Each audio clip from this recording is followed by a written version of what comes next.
Hello दोस्तों, आप सभी का स्वागत है इसके टेक्निकल क्लासेस में। तो चलिए दोस्तों, आज बात करेंगे बार्क और बार्क के लिए आज साइंस देखेंगे। और साइंस में दोस्तों यानी कि फिजिक्स को देखेंगे और फिजिक्स में वर्क, पावर एंड एनर्जी का क्लास 2 होगा, ठीक है ना। इससे पिछला वाला वीडियो अगर आप लोग नहीं देखे हैं तो प्ले लिस्ट में जाकर के वहाँ से चेक कर लीजिए। सारा वीडियो आप लोगों को नंबर बाय मिल जाएगा, फिजिक्स का भी मिल जाएगा और केमिस्ट्री का भी मिल जाएगा, ठीक है। तो चलिए आज का सबसे पहला प्रश्न से स्टार्ट करते हैं। उससे पहले नए हैं तो चैनल को जरूर सब्सक्राइब कर दीजिएगा, प्लीज़ जरूर सपोर्ट करिए आप लोग। आज का सबसे पहला प्रश्न दिया है, आदर्श मशीन की दक्षता बराबर होती है किसका, यानी कि आदर्श मशीन की, यानी कि या तो दक्षता पूछे है ना, या दक्षता पूछे या इफिशिएंसी पूछे है ना, या इफिशिएंसी पूछे, दोनों यानी कि एक ही है, ठीक है। तो देखिए दोस्तों, यानी कि इसका जो दक्षता की अगर बात किया जाए तो यानी कि 100% होता है किसका, यानी कि आदर्श गैस का, क्योंकि इसमें कोई लॉसेस नहीं है, इसलिए इसका दक्षता जो होता है 100% होता है। ए में कहा रहा 0% नहीं होता ना 1% होता है। इसका दक्षता जो है यानी कि 100% होता है जो कि ऑप्शन सी में दिया है। राइट आंसर की बात किया जाए तो ऑप्शन इसका सी सही हो जाएगा, ठीक है। अगला प्रश्न पे चलते हैं। आज का अगला प्रश्न दिया हुआ है, कह रहा है क्वेश्चन में, एक ट्रक तथा एक कार समान गति ऊर्जा से के साथ गतिशील है, उन्हें रोकने के लिए अगर बल प्रयुक्त किया जाता है तो देखिए ये समझ लिए क्या है, यानी कि बस है, ठीक है। और ठीक है, ये बस है और ये यानी कि ट्रक है, ठीक है, ये ट्रक है और दोनों का स्पीड समझिए, ठीक है, यानी कि दोनों का स्पीड जो दिया हुआ है समझिए कि दोनों का स्पीड 2 दिया हुआ है, ठीक है ना, दोनों का यानी कि स्पीड 2 दिया हुआ है। अब चलिए ऑप्शन पढ़ते हैं। ए में कह रहा है कार ठहरने के पूर्व एक लंबी दूरी तय करेगी, तो ऐसा तो नहीं है भाई, या तो बस और ट्रक में यहाँ पे बस और ट्रक में जो है यहाँ पे दोनों का यानी कि निकाला गया है, लेकिन अगर बस और हाथी को भी यहाँ पे अगर रखा जाए है ना, कंपेरिजन अगर किया जाए बस और हाथी में भी, तो यानी कि जितना दूरी यानी कि बस करेगा उतना ही दूरी यानी कि यहाँ पे ट्रक भी करेगा, ठीक है। अगर यहाँ पे हाथी भी रहता या चींटी भी रहता तो उतना ही दूरी वो यानी कि कवर करता है, क्योंकि दोनों का जो स्पीड है यानी कि समान है, ठीक है, यानी कि गतिज ऊर्जा जो है दोनों का समान है। तो चलिए अगला ऑप्शन पढ़ते हैं। बी में कह रहा ट्रक ठहरने से पूर्व एक लंबी दूरी तय करेगी। सी में दिया है दोनों ही ठहरने से पूर्व एक समान दूरी तय करेगी। तो राइट आंसर जो होने वाला है दोस्तों सी सही हो जाएगा, क्योंकि दोनों का भी अगर यानी कि गति समान है तो दोनों समान गति तय करने वाला है, ठीक है। अब चलिए अगला प्रश्न पे चलते हैं। आज का अगला प्रश्न दिया हुआ है, कह रहा है क्वेश्चंस में, तेज गति से आने वाले क्रिकेट गेंद को पकड़ते समय एक क्षेत्ररक्षक अपनी बाहों को पीछे की ओर क्यों करता है। तो चलिए ऑप्शन पढ़ते हैं। ए में दिया हुआ है क्योंकि वह घबरा गया है, तो घबराता नहीं है दोस्तों, यानी कि वेग जो होता है उसका, यानी कि जितना स्पीड से यानी कि वेग आता है उसको कम करने के लिए थोड़ा यानी कि बैक कर दिया जाता है हाथ को, ठीक है। बी में कह रहा है क्योंकि इसके गेंद को लक्ष्य बनाने में मदद मिलती है, ऐसा नहीं है भाई। सी में कह रहा है क्योंकि वह लंबे समय तक कम बल का अनुभव यानी कि करता है, क्योंकि यानी कि जो उसका जो स्पीड होता है अगर ज़्यादा स्पीड से आता है तो यानी कि हाथ में चोट लग सकता है ना, उसी को यानी कि रोकने के लिए क्या करता है, हाथ को यानी कि थोड़ी पीछे यानी कि घिसते हैं। तो राइट आंसर जो दिया हुआ है दोस्तों ऑप्शन सी में दिया हुआ है, जो इसका यानी कि करेक्ट सही हो जाएगा, ठीक है। अब चलिए अगला प्रश्न पे चलते हैं। आज का अगला प्रश्न दिया हुआ है, कह रहा है क्वेश्चंस में, जब एक पिंड किसी अनंत तल पर झुकता है तो इसके पास रहती है, यानी कि अनंत तल पे कह रहा है। कौन सा तल पे कह रहा है, अनंत तल पे कह रहा है, ठीक है। और वो भी यानी कि अनंत तल पे यानी कि जब झुकता है तो उसके पास क्या रहता है। तो देखिए दोस्तों, यानी कि अनंत तल से जो अगर झुकता है तो यानी कि उसके पास जो रहने वाला है गतिज ऊर्जा भी होगा, ठीक है, गतिज ऊर्जा भी होगा और साथ ही साथ यानी कि स्थितिज ऊर्जा भी होगा। गतिज ऊर्जा और साथ ही साथ यानी कि स्थितिज ऊर्जा, यानी कि दोनों ऊर्जा उसके पास होने वाला है। ए में कह रहा है केवल गतिज ऊर्जा, तो केवल गतिज ऊर्जा नहीं होगा भाई, ना केवल स्थितिज ऊर्जा होगा, दोनों ऊर्जा इसमें होगा, जो कि ऑप्शन सी में दिया है दोनों ऊर्जा। राइट आंसर की बात किया जाए तो ऑप्शन सी सही हो जाएगा। चलिए आगे बढ़ते हैं नेक्स्ट क्वेश्चन पे। आज का अगला प्रश्न दिया है, जब आप एक कॉइल स्प्रिंग को कंप्रेस करते हैं तो आप उस पर काम करते हैं, प्रत्यास्थ स्थितिज ऊर्जा डैश है, ठीक है। तो देखिए दोस्तों, यानी कि स्प्रिंग की बात कर रहा है, किसका, यानी कि स्प्रिंग का कह रहा है ना, स्प्रिंग का। तो देखिए दोस्तों, यानी कि स्प्रिंग को जो जब कंप्रेस करते हैं है ना, स्प्रिंग को जब कंप्रेस करता है किया जाता है तो यानी कि उस टाइम जो होता है यानी कि इसका गतिज ऊर्जा की अगर बात किया जाए या स्थितिज ऊर्जा की बात किया जाए तो यानी कि बढ़ जाता है, क्या होता है, यानी कि बढ़ता है, ठीक है ना, बढ़ता है। तो राइट आंसर जो होगा दोस्तों, बढ़ना ऑप्शन किस में दिया है, सी में दिया है। करेक्ट आंसर की बात किया जाए तो ऑप्शन इसका सी सही हो जाएगा। अगला प्रश्न पे चलते हैं। आज का अगला प्रश्न दिया हुआ है, किसी बल द्वारा एक कण को एक बिंदु से दूसरे बिंदु तक विस्थापित करने में किया गया कार्य दोनों बिंदु के बीच के मार्ग पर निर्भर नहीं करता है, तो इस प्रकार बल को कहा जाता है। यानी कि इस प्रकार के बल को क्या कहेंगे? तो दोस्तों यानी कि इस प्रकार के बल को जो कहा जाता है, निश्चित रूप से ए में कह रहा है कि संरक्षित बल, बी में कह रहा असंरक्षित बल, सी में कह निश्चित रूप से नहीं कहा जा सकता है। तो यानी कि इसका कोई यानी कि वर्ड मीनिंग ही यानी कि डिफिनेशन ही नहीं निकल के आ रहा है, तो कुछ कहा नहीं जा सकता, निश्चित रूप से नहीं कहा जा सकता है। तो राइट आंसर इसका सी सही हो जाएगा। ठीक है, अब चलिए अगला प्रश्न पे चलते हैं। आज का अगला प्रश्न दिया हुआ है, कह रहा है क्वेश्चन में एक बंद मार्ग पर किसी संरक्षित बल द्वारा किया गया कार्य होता है। किस पे कह रहा है? यानी कि बंद मार्ग पे। ठीक है, और बंद मार्ग पे जो यानी कि कार्य होगा दोस्तों यानी कि जीरो होने वाला है।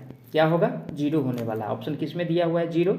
ए में कह रहा है यानी कि अधिकतम, तो मैक्सिमम नहीं होता है ना मिनिमम होता है। ठीक है, ये जो होता है जीरो होता है, जो कि सी में दिया है। करेक्ट आंसर इसका सी सही हो जाएगा।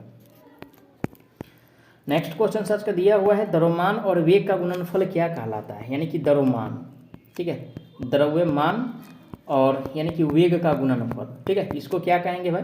तो द्रव्यमान और वेग का गुणनफल को, ठीक है ना, संवेग कहा जाता है। क्या कहा जाता है? संवेग कहा जाता है, क्योंकि संवेग का फॉर्मूला होता है P बराबर m इंटू में v होता है। m क्या है? द्रव्यमान है, जबकि v क्या है? तो v यानी कि वेग है। तो संवेग जो दिया हुआ है ऑप्शन किस में दिया? ए में कह रहा बल, तो बल का जो फॉर्मूला होता है, ठीक है ना, बल का फॉर्मूला होता है यानी कि m में होता है। ठीक है ना, यानी कि F बराबर जो होता है यानी कि m में होता है। संवेग का यानी कि P बराबर जो होता है यानी कि mv होता है। क्या होता है? mv होता है। तो संवेग का पूछ रहा है, तो राइट आंसर जो होने वाला है यहाँ पे यानी कि बी सही हो जाएगा, क्योंकि बी में दिया हुआ है संवेग। ठीक है, अगला प्रश्न पे चलेंगे। आज का अगला प्रश्न दिया हुआ है, कह रहा है क्वेश्चन में किसी गतिशील पिंड का वेग आधा करने से उसकी गतिज ऊर्जा हो जाती है। किसका कह रहा है? यानी कि गतिशील पिंड का कह रहा है ना। गतिशील पिंड का अगर वेग को आधा कर दिया जाए, ठीक है, यानी कि वेग को अगर आधा कर दिया जाए तो गतिज ऊर्जा पे क्या प्रभाव पड़ने वाला है? तो देखिए दोस्तों, इस स्थिति में यानी कि गतिज ऊर्जा जो होगा यानी कि चौथाई हो जाएगा। क्या हो जाएगा? यानी कि चौथाई हो जाएगा, है ना, चौथाई हो जाएगा। यानी कि कहने का मतलब 1/4 गुना हो जाएगा। ठीक है, तो ऑप्शन किस में दिया है? चौथाई। तो ऑप्शन डी में दिया है। राइट आंसर की बात किया जाए तो ऑप्शन इसका डी सही हो जाएगा। अगला प्रश्न दिया हुआ, यदि एक हवाई जहाज 4000 मीटर की दूरी तय करता है और किया गया कार्य 2000 जूल है, तो लागू किया गया बल ज्ञात कीजिए। यानी कि एफ हमसे पूछ रहा है, यानी कि एफ क्या होगा? ठीक है ना, क्या पूछ रहा है भाई? यानी कि एफ यानी कि पूछ रहा है, तो डब्ल्यू बराबर क्या होता है? यानी कि एफ एस होता है। ठीक है ना, एफ एस होता है। तो डब्ल्यू का जो वैल्यू दिया हुआ है, कितना दिया हुआ है भाई? तो डब्ल्यू का जो वैल्यू दिया हुआ है यानी कि 20,000 जूल दिया हुआ है। कितना दिया है? 20,000 जूल दिया हुआ है। और एफ और गुना में यानी कि टी का वैल्यू कितना दिया है या एस का वैल्यू कितना दिया है? यानी कि 4000 मीटर दिया हुआ है। कितना दिया है? 4000 मीटर दिया हुआ है। ठीक है ना, ध्यान से देखिएगा, ये न्यूमेरिकल है और न्यूमेरिकल पूछा जाता है। तो 3 गो जीरो से 3 गो जीरो क्या हो गया भाई? कैंसिल हो गया। ठीक है, 4 पंचे कितना हो जाएगा? यानी कि 20 हो जाएगा। एफ बराबर क्या हो जाएगा?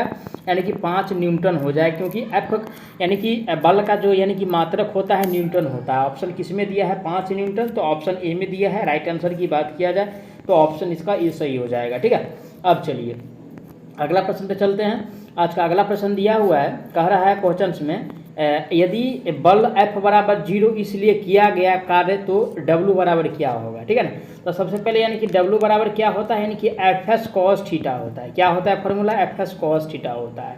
ठीक है, और W वाला बराबर निकालना है तो F का वैल्यू यानी कि 0 दिया है और 0 गुने यानी कि S यानी कि कॉस थीटा। जब ये वैल्यू 0 हो गया तो सारा क्या हो जाएगा? यानी कि 0 हो जाएगा। तो W बराबर यानी कि 0 हो जाएगा। ठीक है ना, और 0 अगर जूल में दिया है तो जूल देंगे, नहीं तो सिंपल सी वैसे ही 0 दिया है तो 0 आंसर हो जाएगा। ऑप्शन किस में दिया है? 0 ए में कह रहा है यानी कि 20, तो 20 तो होगा नहीं, क्योंकि न्यूमेरिकल से जो निकल के आया है यानी कि कट फुट के जो आया है 0 जूल आया है। ठीक है ना, यानी कि 0 आया है, जो कि ऑप्शन बी में दिया हुआ है। ठीक है सॉरी, राइट आंसर जो होगा दोस्तों ऑप्शन इसका बी सही हो जाएगा, क्योंकि बी 20 में यानी कि बी में दिया हुआ है 0। ठीक है, अब चलिए आज का अगला प्रश्न पे चलते हैं। आज का अगला प्रश्न दिया हुआ है, कह रहा है क्वेश्चन, जब कोई वस्तु बल की दिशा में 1 मीटर की दूरी पर 1 न्यूटन बल के द्वारा चलती है तो किया गया कार्य की मात्रा क्या है? यानी कि W बराबर इसमें भी पूछ रहा है।